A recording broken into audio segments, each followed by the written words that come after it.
o voy a hablar de algunas investigaciones psicológicas que hemos hecho en los tiempos del COVID.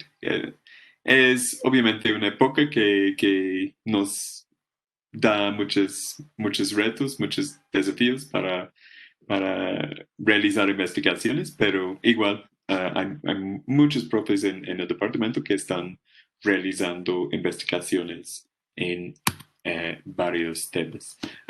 Primero, para presentarme, siempre en mis cursos, al comienzo del curso, tengo una diapositiva así, solo diciendo quién soy yo.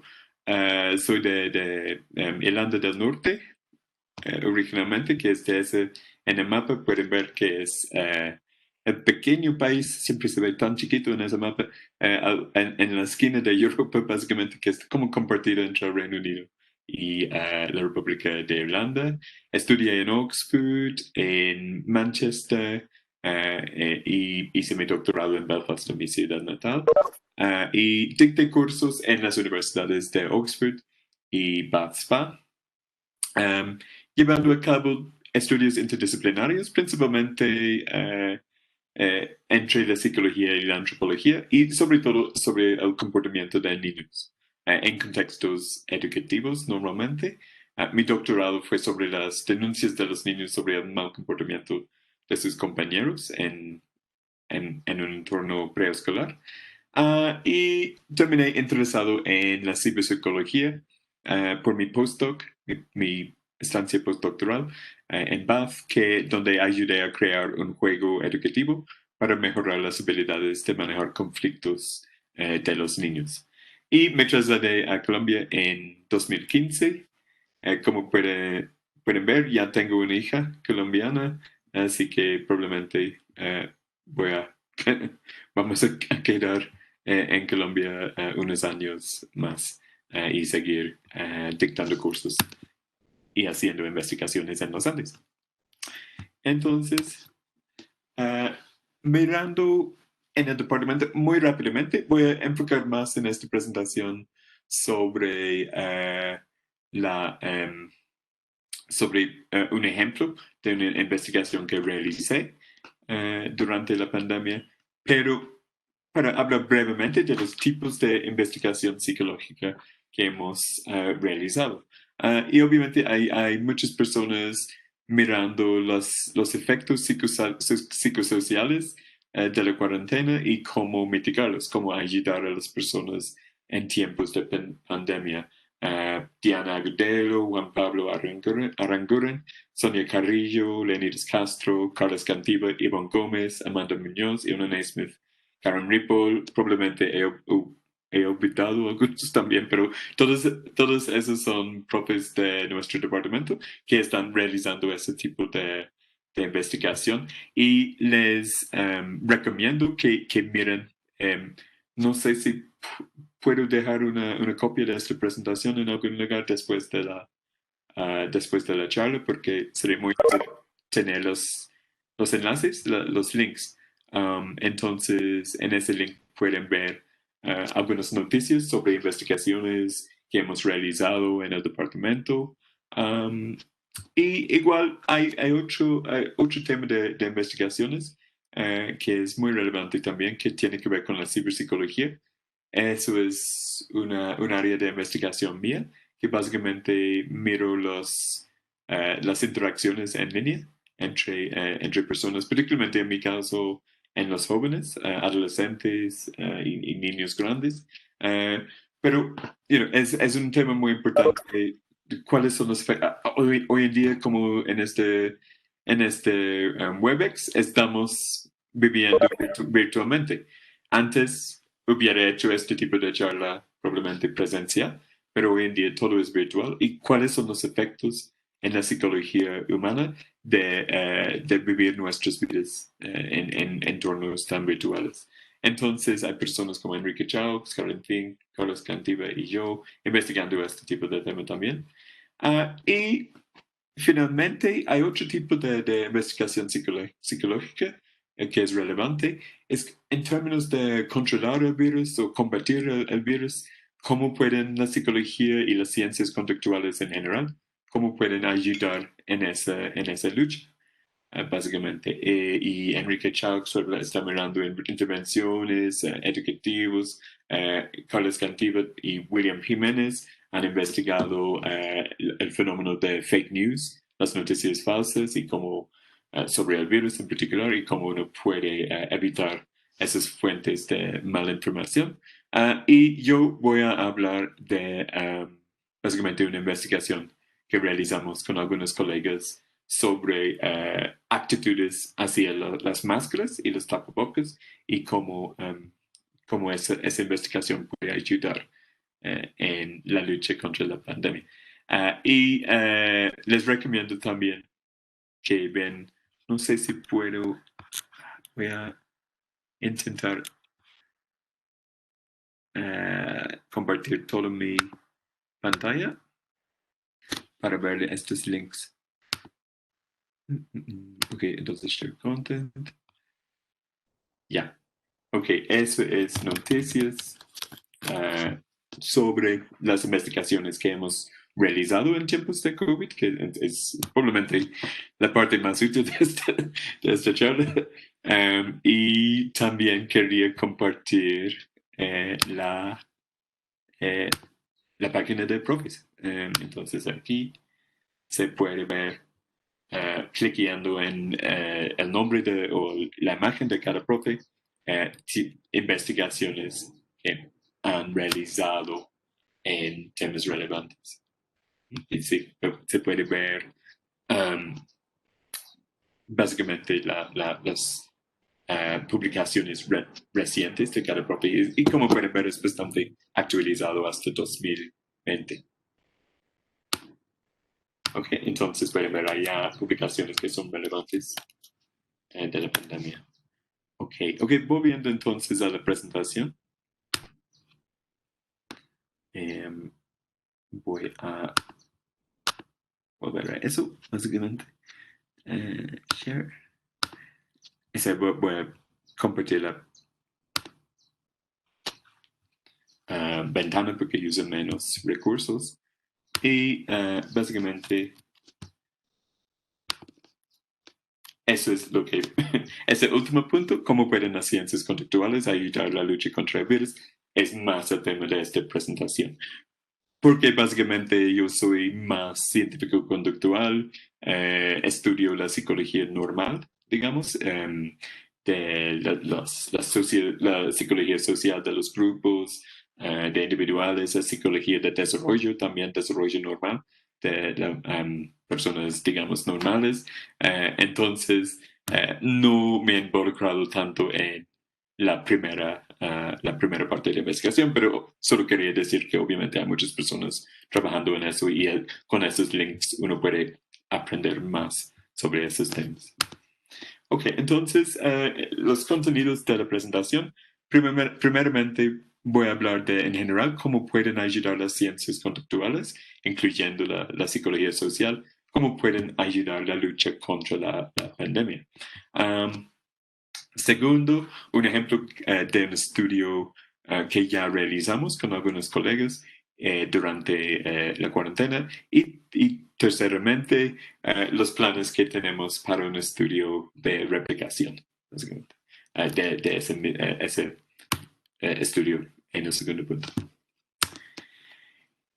Entonces, encontré esta referencia que es muy bastante reciente por una multitud de autores y muestra cómo las ciencias sociales y conductuales pueden apoyar en las respuestas políticas contra la pandemia. Y eso, otra vez hay links allá. Hay una collection en Nature, Nature Human Behaviors, la revista de este artículo, y ellos también tienen una colección, como muchas revistas tienen una colección de artículos allá, todos gratis, cualquier persona puede verlo y leer los artículos cuando se trata de COVID y aprender más sobre este tema, las contribuciones de las ciencias conductuales a la lucha contra el COVID. Y tienen en ese artículo hay bonita infografía que muestra algunos de los temas que los científicos conductuales, incluyendo los psicólogos sociales, han mirado acerca de respuestas a la pandemia. Uno, por ejemplo, es la percepción de riesgos. ¿Cómo podemos usar la psicología sobre la percepción de riesgos? ¿Cómo las personas reconocen e interpretan niveles de riesgo para diseñar intervenciones de salud en el ámbito de salud que ayuden a las personas que básicamente bajar el riesgo de contagio cuando están fuera de la casa? También el tema de confianza, confianza en el liderazgo, confianza en los políticos del gobierno, obviamente es muy importante para generar apoyo para las medidas de salud pública que han estado realizadas. Perdón, el panel, tengo que mover. Hay también cosas sobre la interpretación de intereses individuales contra colectivos, porque muchas veces cuando uno está combatiendo una pandemia, se requiere que las personas hacen de alguna manera sacrificios individuales.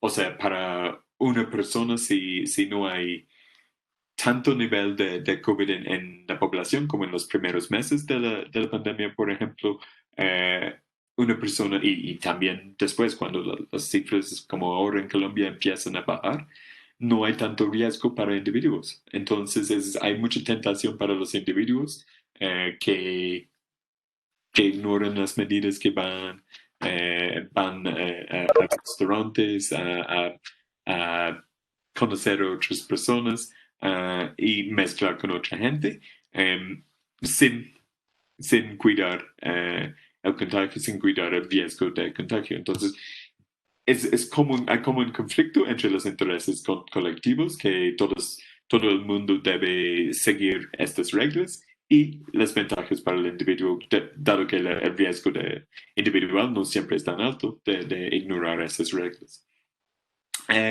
También hay investigaciones sobre la comunicación científica, como un ejemplo de eso son las investigaciones de William y Carlos en el departamento sobre... Al final se queda solo y es cuando dice que sí, o sea, que para qué tanto si no tiene a nadie. Que para qué tanto si no nada. ¿Perdón?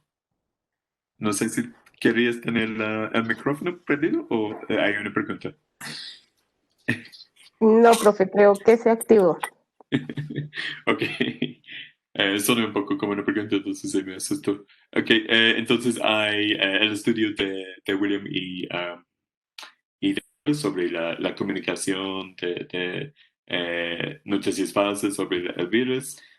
Y también es un poco el tema de este estudio que voy a describir ahora, las normas sociales. ¿Cómo podemos cambiar las normas sociales en cosas como lavar las manos, llevar tapabocas y hacer esas cosas correctamente? No simplemente hacerlos, sino correctamente. Y obviamente hay todo el lado de salud y terapia también, cómo las personas son afectados, que ya mencioné, cómo las personas son afectadas por el aislamiento, la falta de conexiones, los efectos también en las relaciones íntimas, violencia de pareja, también, por ejemplo, es algo muy grave, alcoholismo, y cómo promocionar maneras saludables de enfrentar la crisis. Okay.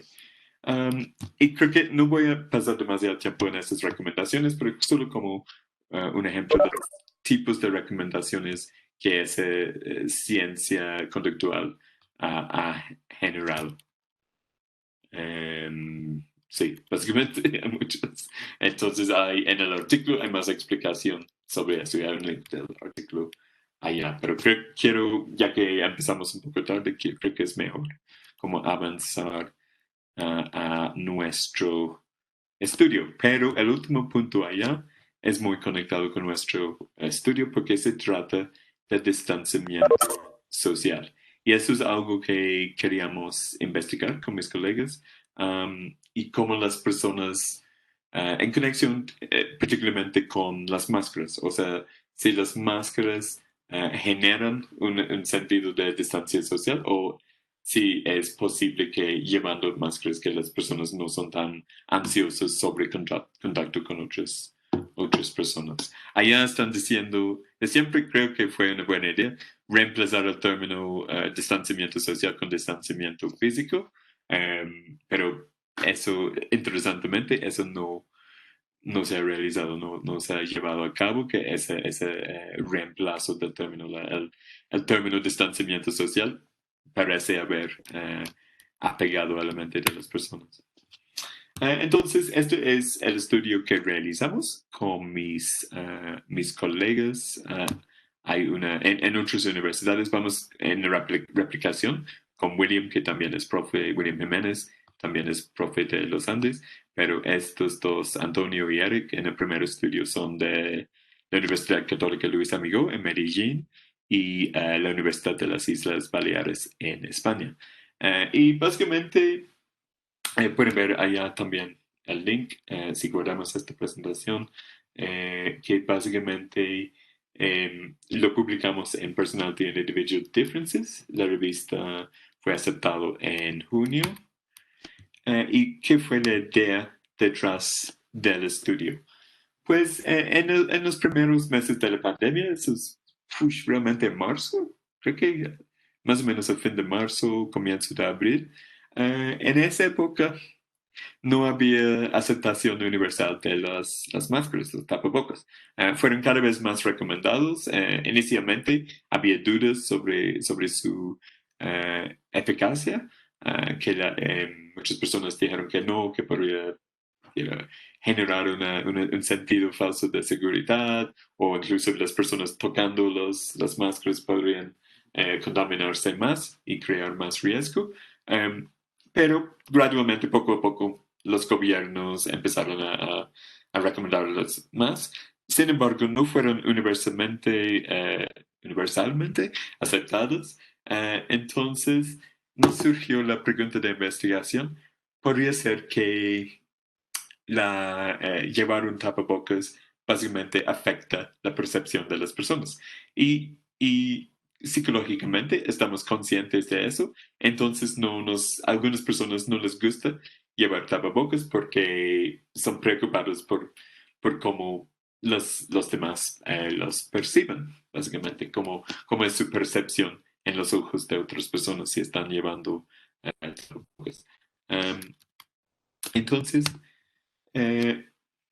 diseñamos un experimento en línea, obviamente, no pudimos hacer experimentos presenciales, y dividimos los participantes entre un grupo control y un grupo experimental.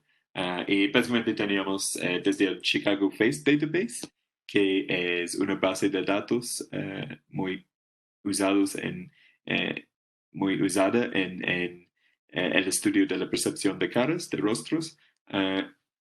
Seleccionamos 5 caras y por cada cara, como en este ejemplo, usamos Photoshop para apegar una máscara, un tapabocas.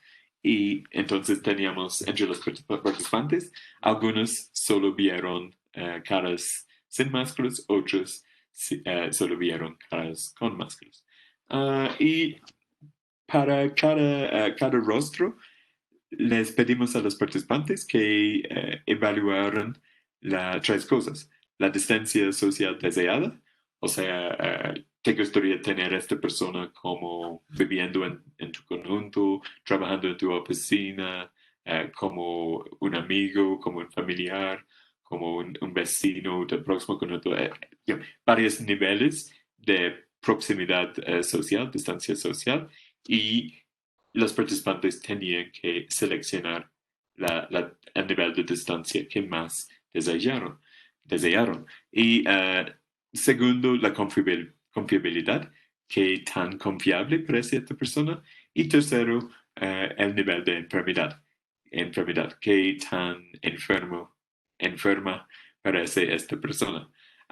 Y también teníamos algunas covariables. mirando diferencias entre personas, porque pensamos que eso podría afectar a personas en diferentes maneras. Por ejemplo, si una persona tiene más ansiedad social, podría ser que hay una interacción con llevar las máscaras, que eso le da más ansiedad por las asociaciones con la pandemia, entonces quiere más distancia social.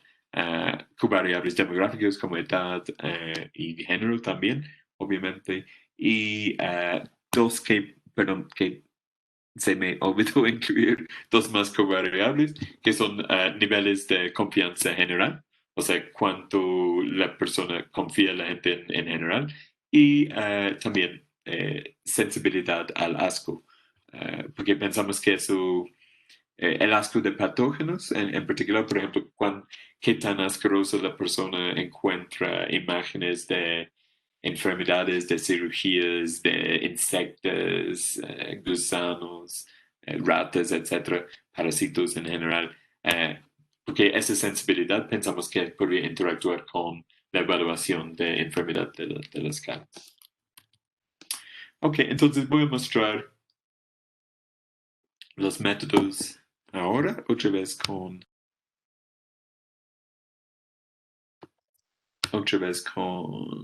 todo. Entonces, todo el screen. Y básicamente creo que es la manera más fácil. Es para mostrar los métodos, es mostrar el instrumento que usamos. Entonces, si quieren en la audiencia, pueden también seguir esto.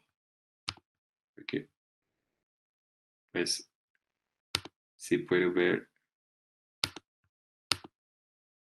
cómo hacer el chat. Si me voy a WebEx. Ya, ok, ya estoy aprendiendo WebEx. Entonces, por aquí creo que eso funciona. Es el link de la encuesta si alguien quiere seguirlo también para ver qué métodos usamos para estudiar.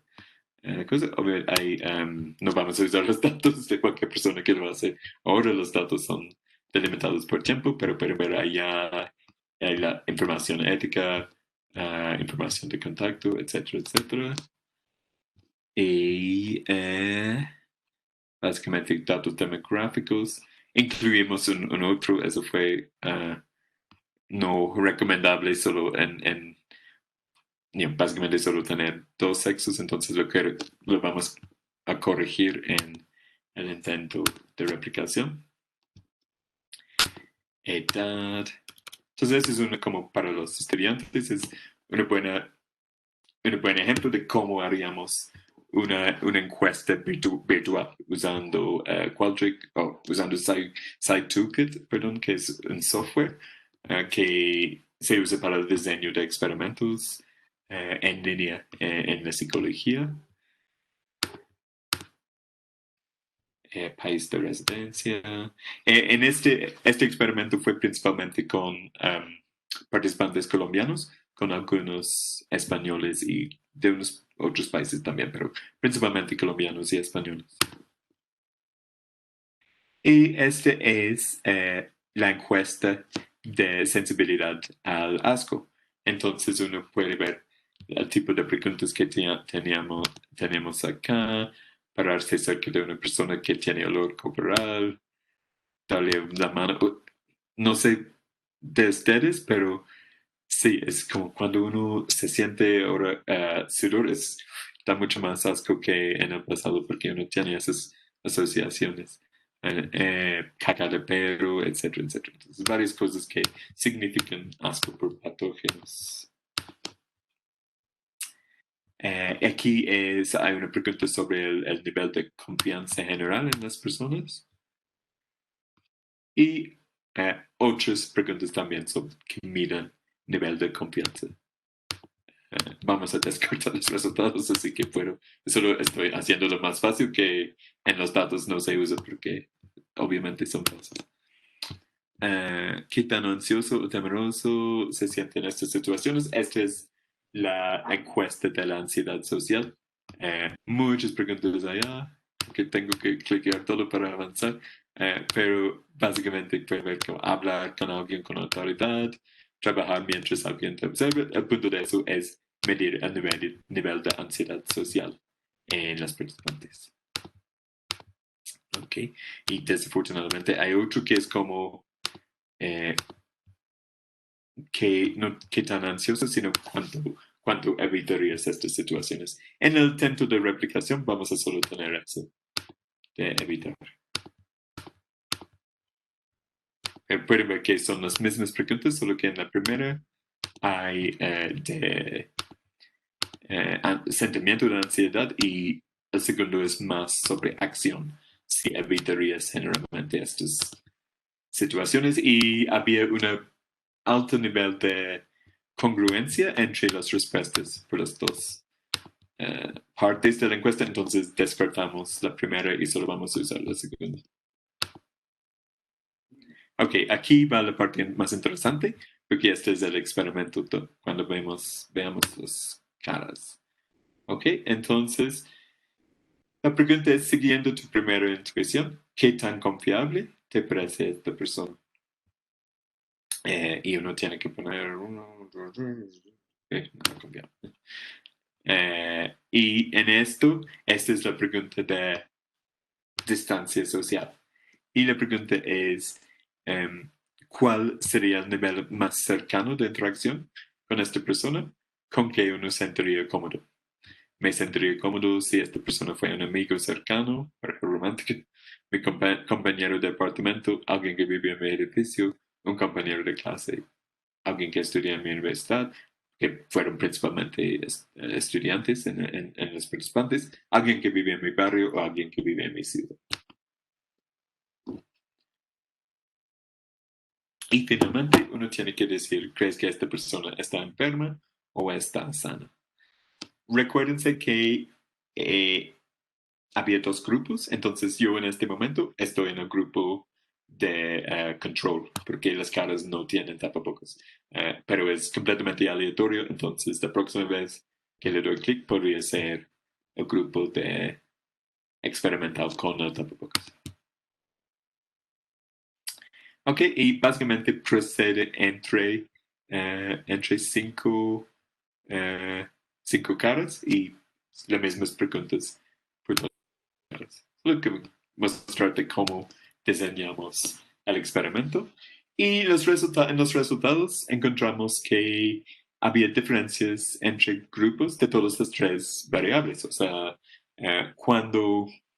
para explicarle eso un poco más, las caras con tapabocas básicamente las personas querían menos distancia social. O sea, estaban cómodos con tener menos distancia social de las personas con tapabocas. So, evaluándolo. Y recuerden que no fue una comparación directa. No podían ver que había otras personas que no tenían tapabocas cuando no fue como una comparación. Solo vieron la misma cara con tapabocas o sin tapabocas. Y evaluaron las personas llevando tapabocas como que podrían ser más cercanos de esas personas. Y también interesantemente, los evaluaron como un poco más confiables, que confiarían más en estas personas. Y al mismo tiempo, que es más negativo, más probable de ser enfermos. Así que es interesante, como escribo en el último punto, es interesante como las personas los percibían como más probablemente enfermos, pero al mismo tiempo más confiables y estaban cómodos con menos distancia social, que es lo opuesto de lo que uno pensaría en conexión con la enfermedad. Así que lo interpretamos como que parece que cumplir una norma es más importante para determinar el nivel de distancia social deseada que la percepción de enfermedad. Y no había diferencia de las covariables, que ese efecto pareció más fuerte que las diferencias individuales, porque no había mucho efecto, pues había unos efectos algunos efectos de las covariables en las variables dependientes, pero no afectó no interactuó, básicamente no afectó el efecto de la máscara. O sea, no había diferencias según sensibilidad al asco, ansiedad social o confianza en general en términos de cómo reaccionaron las personas a las tapabocas. Y pensando en el intento de replicación que intentamos hacer allá, básicamente estábamos respondiendo a los problemas con las investigaciones en COVID. Y hay otro artículo de Nature Human Behavior allá que discute eso. ¿Qué es el gran problema con los estudios de COVID? Que básicamente las personas han realizado las investigaciones demasiado rápidamente, sin tener suficiente cuidado, porque hay un gran afán para publicar estudios rápidamente. Entonces, ¿qué es la solución de eso? La solución es utilizar los principios de ciencia abierta. Y eso es algo que quería mencionar porque también está volviéndose cada vez más común en la psicología, usar estos principios y son muy valiosos en términos de lograr investigaciones confiables, confiables y viables como válidos, básicamente, porque cuando todo el mundo puede ver cómo se realizaron las investigaciones, es más abierto, es más transparente, hay más confianza en la comunidad y pueden replicar los resultados. Entonces, replicación es uno de los principios más importantes. ¿Qué es el principio de replicación? Es básicamente la idea que no es suficiente tener un estudio, una investigación en algún tema y decir, eso es lo que hallamos, esos son los resultados, sino que los resultados tienen que replicarse. Que otras personas deben poder usar los mismos métodos y llegar a otra población de pronto y encontrar los mismos resultados. O básicamente el mismo patrón de resultados. Entonces, usando las mismas técnicas, uno puede replicar los resultados de un estudio original. ¿Por qué esto es importante? Básicamente porque ayuda a evitar cosas como cherry picking de resultados. Cuando, por ejemplo, un científico mide muchas variables en su estudio, algunos no salen interesantes, pero algunos sí. Entonces, solo habla de los resultados que salieron interesantes, diferencias entre grupos, ese tipo de cosas, y ignora los demás. Entonces, replicación evita eso porque lo que importa no es si los resultados son interesantes o no, sino si siempre son los mismos cuando personas replican el estudio. Y eso se llama confiabilidad. Básicamente que uno puede replicar los resultados. Un segundo principio es el preregistro. Y eso es lo que precisamente hemos hecho con el intento de replicación. El preregistro es importante porque evita el problema que los estudios que no encuentran una diferencia son menos interesantes. Si uno compara grupos de personas, por ejemplo, un grupo que ve caras con tapabocas, otro grupo que no ve caras con tapabocas, y no encuentra ninguna diferencia, uno casi votaría ese estudio, ¿cierto? Que, pues, ok, no vamos a publicarlo porque no es interesante. Pero si el estudio es preregistrado, o sea, subido a un sitio de web donde recogen ideas para estudios y guardan esas ideas allá hasta que salgan los resultados. Si es preregistrado, eso evita ese problema que se llama el cajón de archivos, donde se botan los estudios que no encontraron resultados interesantes y uno puede comparar todos los estudios, tanto los que encontraron resultados interesantes como los que no. Tercero, transparencia de métodos, muy importante. Eso ayuda a los intentos de replicación un montón porque, si la gente en el preregistro publican sus métodos y también en el artículo después de realizarlo, entonces si publican todos sus métodos, los métodos que usaron, otras personas fácilmente pueden replicarlos. Entonces es importante para alentar, fomentar intentos de replicación que publiquen sus métodos. Y finalmente, transparencia de datos. Eso habilita reanálisis de los datos originales para asegurarse que las personas no estaban como manipulando cosas un poco en los resultados y eligiendo unas preguntas más que otras. Entonces, lo que... creo que... voy a cambiar porque hay una... donde hay más información sobre esto. No sé si lo tengo. Ok, sí lo tengo. Entonces, ese es para mostrar los principios de ciencia abierta un poco más. Hay una organización llamada Open Science Foundation, Fundación de la Ciencia Abierta, que básicamente ayuda a promulgar los principios de ciencia abierta y sirve como un alojamiento para estudios, preregistros, datos, métodos, etcétera, para que todo sea abierto, que la gente pueda ver cómo los estudios psicológicos y de otras ciencias también fueron realizados. Y tenemos una página allá que básicamente contiene los métodos. Tenemos un preregistro para el intento de replicar, de hacer el estudio de nuevo. Vamos a hacer el estudio de nuevo con otra población a ver si todavía salen los mismos resultados. Y eso es el preregistro allá, con las hipótesis y todo. ¿Ok?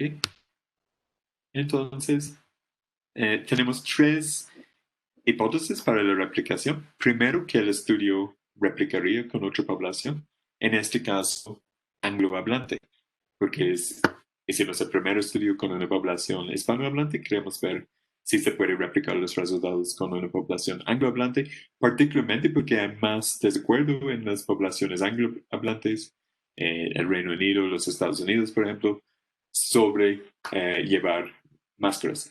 O sea, en Colombia sabemos que casi todo el mundo lo hace y de pronto no lo hacen tan juiciosamente. Alguien me estaba hablando ayer de alguien que vio a alguien en la calle quitando la máscara para estornudar. Increíblemente estúpido, pero sí. La gente, básicamente la mayoría de la gente lleva tapabocas en público, igual en España, según nuestro colaborador español. Entonces la idea es ver en sociedades donde hay más desacuerdo. Segundo, los resultados análogos, que resultados análogos se hallarían con métodos implícitos. ¿Qué quiero decir por métodos implícitos? Voy a mostrar eso ahorita. Y tercero, que los resultados serían afectados por la orientación política. Pensando que en la población hay desacuerdos sobre el uso de máscaras, que básicamente son las personas más conservadoras, republicans en los Estados Unidos, que son más probables de evitar el uso de máscaras. Entonces pensamos que eso podría afectar las actitudes. Y esto es para mostrar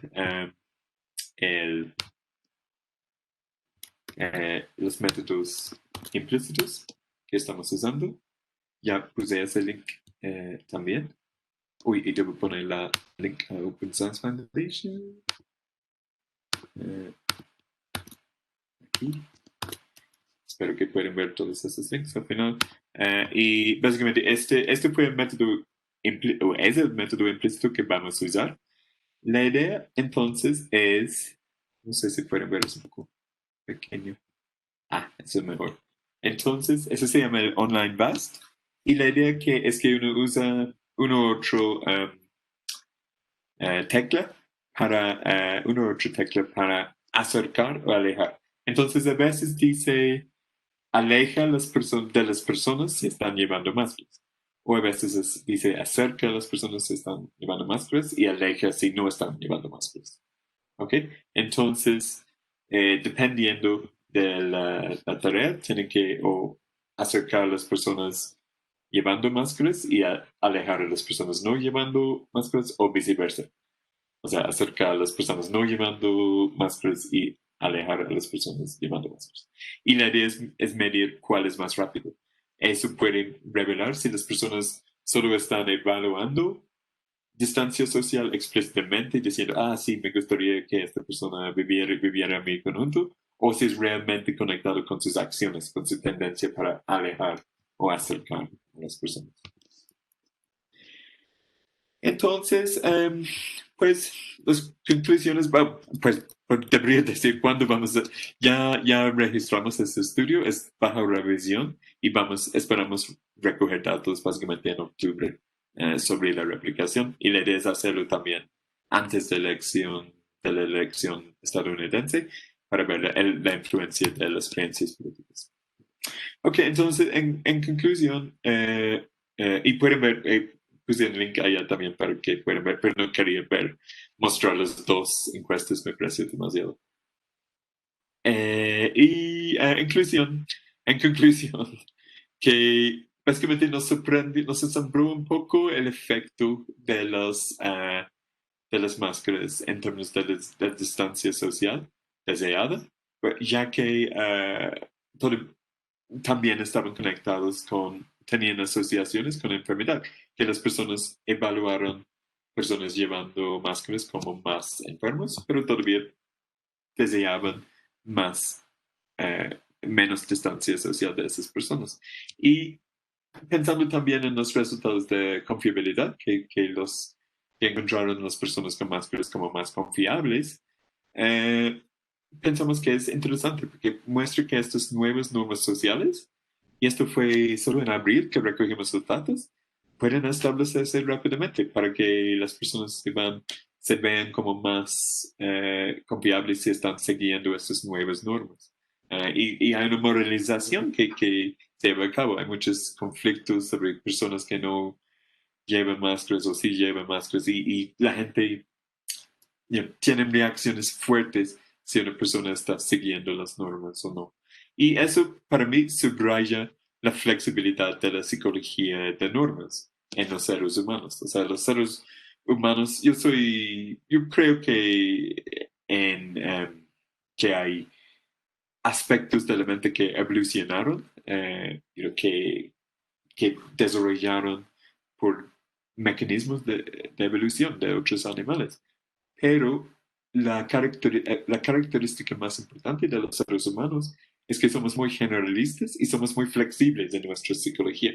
Entonces los contenidos de nuestra psicología son más bien llenados por la cultura, la sociedad en la que vivimos. Entonces, ese es un ejemplo de eso, que esas normas sociales fueron muy nuevas, pero ya parecen tener efectos en asociaciones con enfermedad, confiabilidad y distancia social de las personas.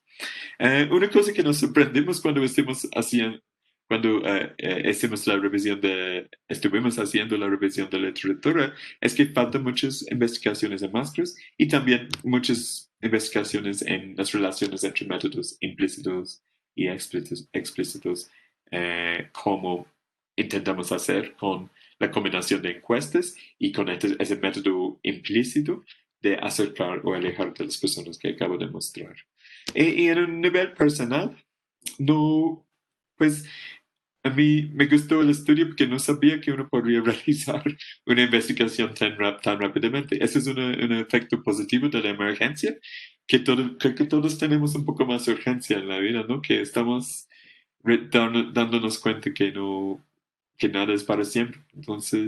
Entonces nosotros realizamos ese estudio súper rápidamente, abril, mayo, lo publicamos ya en junio, y yo pensé no, es que yo había pensado que las investigaciones llevan años para planear, casi, al menos un año entero para planear y realizar. Y eso no es siempre el caso. Es posible hacer estudios muy interesantes mucho más rápidamente. Y incluso usando prácticas de ciencia abierta como estamos haciendo en el momento. Y en un nivel personal también, creo que, y una de las razones por qué quería hablar de este tema hoy, es que psicológicamente me ayudó mucho tener esta investigación interesante, exitosa, que fue publicada rápidamente, me hizo sentir más empoderado y como que estaba haciendo algo. Eso es muy importante.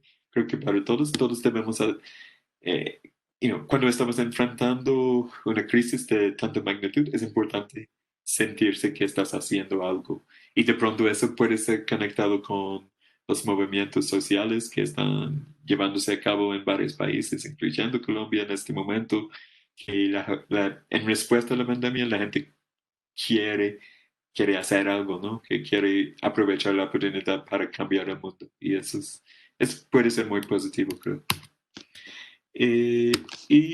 Entonces, no es tan relevante el resto de la presentación, pero ya que es una presentación para potenciales estudiantes, quería mostrar algo de las maneras en las que he involucrado estudiantes en mis investigaciones y en posibilidades también, si ustedes estudian en los Andes, de involucrarse en investigaciones. Entonces, he supervisado con un estudiante de doctorado, varios estudiantes de maestría. Debo decir también que Eric, mi coautor de la Universidad de las Islas Baleares, no es de los Andes, pero es un estudiante de doctorado. Entonces hay muchas oportunidades para estudiantes de posgrado para involucrarse en tales investigaciones como la que describí.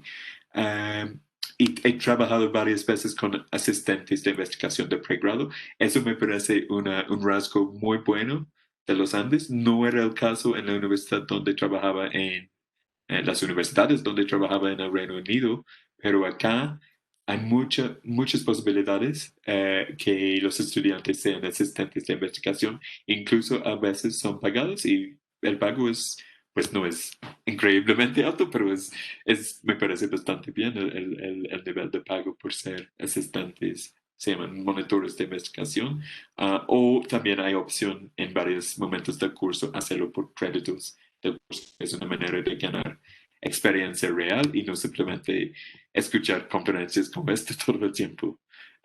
Finalmente, lo que he intentado hacer en muchas clases es incorporar ejercicios prácticos de clase donde analizan cuerpos de datos reales que son disponibles en el Internet y usan métodos como para ver cómo los psicólogos recogen los datos y pueden probar sus propios métodos. Obviamente, cuando enseño diseño y análisis, que es la clase de métodos de investigación estadística, pero también en ciberpsicología, básicamente psicología del Internet, psicología del desarrollo, psicología del lenguaje.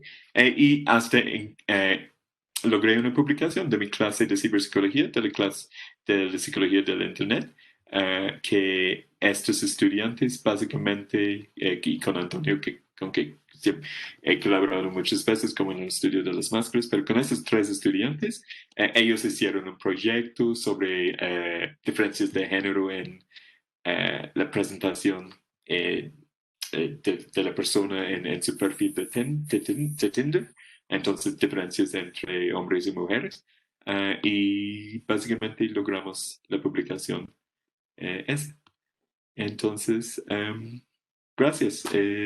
Básicamente es la hora de preguntas. Tenemos como 20 minutos, ¿no? O para preguntas, creo.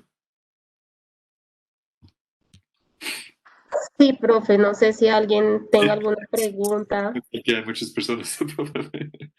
Pero si alguien tiene una pregunta, bienvenido. Yo tengo una pregunta, de hecho. ¿Se puede compartir esta presentación, cierto? El archivo, porque será muy útil con los links. ¿Sí? O sea, Que se pueda compartir lo que presentó, profe.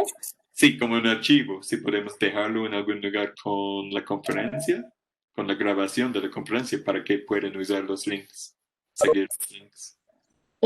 Bueno, profe, no sabría decirte si esta presentación la podemos enviar por el chat. Alex, ¿tú estás ahí de pronto? Para compartir la presentación, sí, profe, nos envía y la tiene, la puede poner en el chat. No sé si tiene el archivo descargado. El archivo, mandar el archivo. Eso sí. Puede ser eso, sí. Ok, puede ser eso.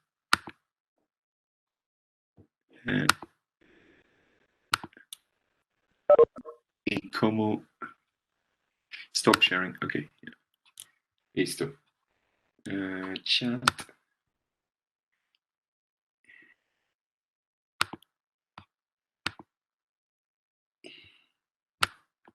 ¿Y cómo se mete un archivo?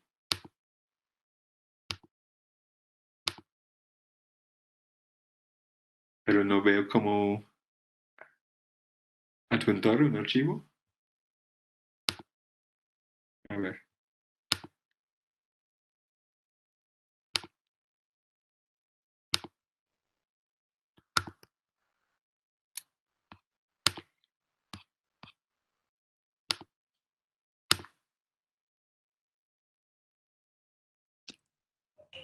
Si no, lo que podemos hacer, profe, es nosotros tenemos los datos de los participantes. Se los podemos. Ahí se pueden darlo por correo, sí. Sí, sí, tranquilos. Es que con el Mac es un poquito más complejo. O podría, sí. O si lo publico a Google Drive o algo así y comparto el link. También, profe, si lo tienen en la nube, también se puede hacer. Eso podría ser, ¿no? Ok, voy a hacer. También, si está el archivo en una nube, sí. Ok. Porque me parece que es que muchas más personas pueden ver la versión grabada de pronto que la en vivo. Sí, claro, claro. Ojalá. Sí, yo sé que ya como el evento está siendo grabado, él va a quedar en Facebook de la facultad, ahí lo pueden reproducir. Super.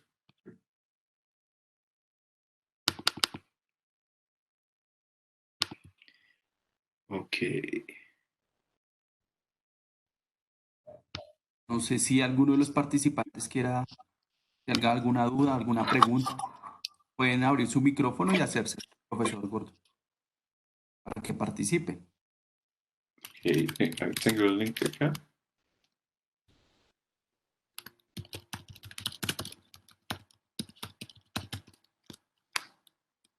Listo. Pues si no hay preguntas, estoy libre para...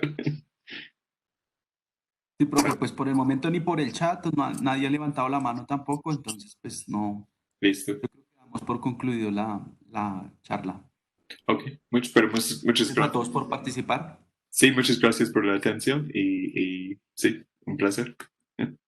Muchas gracias, profe, que esté muy bien. Hasta luego. Muchas gracias a todos. Chao. Gracias, profe.